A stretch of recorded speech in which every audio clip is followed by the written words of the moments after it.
So if the government were to tax either groceries or fancy restaurants, which one would produce the most revenue, total revenue?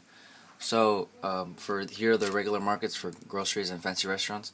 For groceries, I made the equilibrium at 60, the price, and at the quantity at 20.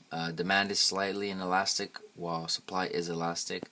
The consumer surplus is shown in the area of the triangle above the $60 price, and the area under the $60 price is the producer surplus. So the consumer surplus is $700 and the producer surplus is $400, equaling to a total surplus of $1,100.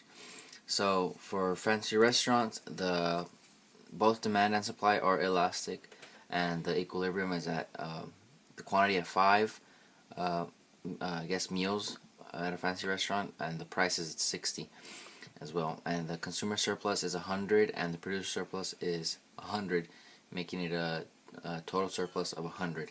So now if the government imposed a $20 tax on both of these, which one would increase total revenue? For groceries, there would be a new equilibrium, so a new supply curve, and it'd be right above the old one. It would shift left, so the new equilibrium is at 19 quantity and 75 price. So this bar here represents the tax.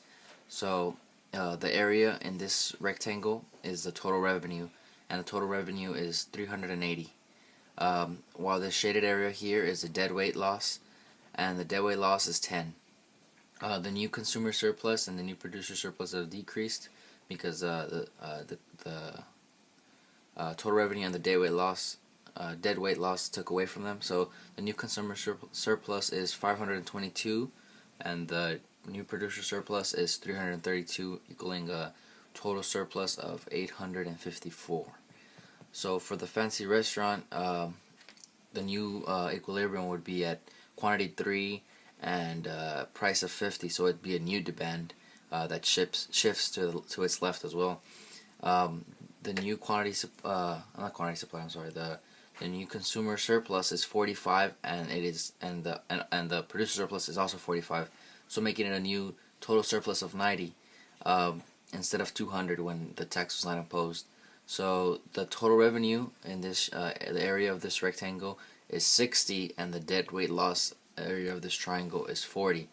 So if it were up to me, I feel like the government should tax groceries simply because it has a higher total revenue, and its dead weight loss is smaller, from 380 to 10 instead of 60 and 40.